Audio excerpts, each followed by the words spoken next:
নমস্কার, কেমন আছেন সবাই? শ্রেয়ার গৃহকোণে আপনাদের সকলকে স্বাগত জানাই। তার সঙ্গে জানাই শুভ সন্ধ্যা। এখন সন্ধ্যা 6টার মতন বাজে।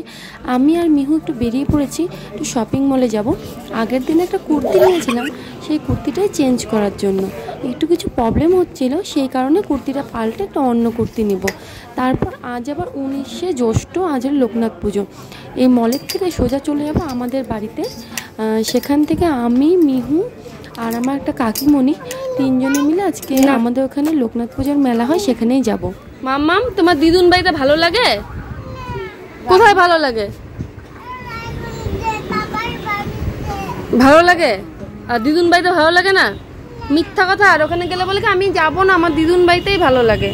দিদুন বাড়িতে এসে মিহু তো অনেক খুশি, কিন্তু তবুও দুষ্টুমি করে বলছে যে ওর নাকি বাবার বাড়িতেই ভালো লাগে। বাবার বাড়ি বলতে জয় যেখানে ভাড়া থেকেও সেটাকে বাবার বাড়ি বলে। তারপর আমরা বেরিয়ে পড়েছি, কাকিমণিও রেডি হয়ে চলে এসেছে। অত্যাধিক ভিড়। আমাদের বাড়ির কিন্তু একদমই যে কাছে সেটা নয়, মেলাটা একটু বেশ কিছুটা দূরে। আমরা টোটো করে গিয়েছিলাম। এই টোটো করে যেতে 10 টাকার মতন ভাড়া লাগে। তারপর টোটো তো মেলার থেকে অনেকটা আগে নামিয়ে দিয়েছে, তারপর অনেকটা পথ আমাদেরকে হেঁটে যেতে হয়েছিল। আর সেদিন পড়েছিল অত্যাধিক পরিমাণে গরম, যার জন্য মা একদমই যেতে চাচ্ছিল না। আমি কিন্তু মাকে জোর করেই নিয়ে গেলাম। আমি বললাম, মা আমি তো প্রতি বছর এই সময় থাকি না, তো আমার তো আর প্রতি বছর আসা হবে না, এই বছর যখন আসছি চলো একটু যাই। তারপর মাও একটু আমার কথা শুনে মনে ইমোশনাল হয়ে গেল। মা বললো ঠিক আছে চল। কিন্তু সত্যি এক্সেস গরম দিয়ে দিয়েছিল, মিহুকে নিয়ে খুবই কষ্ট হচ্ছিল। আর এই বছর মেলাতে আরও বেশি ভিড় হওয়ার কারণ, এখানে আগে যে মন্দিরটা ছিল সেই মন্দিরটার পাশে আবার নতুন করে লোকনাথ বাবার জন্য নতুন মন্দির তৈরি করা হয়েছিল। আর মন্দিরটা ছিল একদমই সত্যি ইউনিক, অসাধারণ। সেটা দেখার জন্য প্রচুর প্রচুর প্রচুর ভিড় হয়েছিল। আর তাছাড়াও প্রত্যেক বছরই এখানে প্রচুর ভিড় হয়। মন্দিরের ভিতরে মা, মিহু আর কাকিমণি কেউই যাবে না এতটা ভিড় জন্য। আমি বললাম তোমরা বাইরেই দাঁড়াও, তোমরা একটু ফ্যানের তলায় দাঁড়াও। অনেক ফ্যানেরও ব্যবস্থা ছিল, কিন্তু এত ভিড়ের জন্য ফ্যানের হাওয়া কিছুই গায়ে লাগছিল না। তো ওদেরকে আমি কষ্ট করে বললাম দাঁড়িয়ে থাকো একটু, আমি কষ্ট করি। আমি প্রায় 1.25 ঘন্টার মতন লাইন দাঁড়িয়ে থেকে তারপর বাবার দর্শনে এসেছি। সত্যি বলতে দর্শন তো দূর থেকে আমি দেখতেই পাচ্ছিলাম না, মোবাইলেই ক্যাপচার করে নিয়েছি হাতটা উঁচু করে। এই মোবাইলেই আমি বাবা লোকনাথের দর্শন করেছি। তারপর এখানে এতটাই ভিড় যে বেশিক্ষণ দাঁড়ানোই যাচ্ছিল না। চলে গেলাম সাইডের দিকে।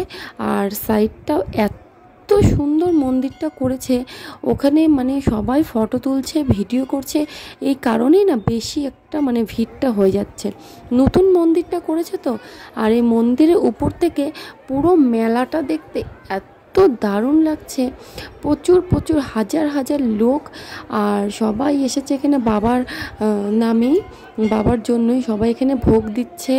আমিও কিন্তু ভোগ দিয়েছিলাম, কিন্তু দুঃখের বিষয় ভোগটা আমি দিতে পারিনি বাবার মানে কাছে, কারণ এতটাই ভিড়। আমি একজন দাদাকে দিলাম, বললাম দাদা প্লিজ আপনারটার সাথে আমারটা দিয়ে দিবেন। আমি পারছিলামই না সেখানে। যাই হোক বেশিক্ষণ তো দাঁড়াতে দিচ্ছিল না। আমি এবার ধীরে ধীরে নামতে শুরু করলাম। নামতে নিয়ে তো একজন মানে পড়েই গেছিল, এতটাই ভিড়। এই দেখুন না নিচে কত ভিড়। আর ওই দিকে ওই সাইডে দেখা যাবে, দাঁড়ান আপনাদেরকে আমি দেখাচ্ছি। আমি ভিডিওটা ক্যাপচার করছিলাম। মানে প্রচুর খিচুড়ি রান্না হচ্ছে। এটা কিন্তু এই বছর প্রথম না, প্রত্যেক বছর প্রচুর প্রচুর খিচুড়ি রান্না হয়। যত মানুষ আসে খেয়ে যাবার ব্যবস্থাও এখানে করে। কিন্তু এত অত্যাধিক গরম দেওয়ার কারণে আমরা কিন্তু খিচুড়ির দিকে আর যাইনি বাবা। সে খিচুড়ি আমার মাথায় থাক, এত গরমে বেঁচে বাড়ি ফিরতে পারলেই বাঁচি। আর মানে যেমন ভিড় তার মানে তেমন মানে গরম। আর এখানে একটু কিছু মানে নিচের দিকেই সুন্দর কিছু মূর্তি বানানো আছে, সেখানে মিহু দিদুন কাকিমণি ওদের সাথে একটু ফটো তুলে নিলাম। মারা তো উপরে যেতে পারেনি, তাই মারা এখানে ধূপকাঠি জ্বালালো, এখান থেকে একটু প্রসাদ নিল, ভোগ দিল, একটু কিছু টাকা দিল লোকনাথ বাবার নামে। তারপর বাইরে বেরিয়ে এসে আমি একটু মানে পাপড়ির চাট খেয়ে নিলাম। আর একটা করে আমরা আইসক্রিম খেয়েছিলাম মিহু চাইবে জন্য। আমরা লুকিয়ে লুকিয়ে এক একজনে খেয়েছি। আমি মিহুকে কোলে নিয়েছি, তখন মা খেয়েছে, মানে এরকম ব্যাপার। যাই হোক তারপর মেলার থেকে আমি সোজা বাড়ি চলে আসলাম। টাটা। ভিডিওটা কেমন লাগলো জানাবেন।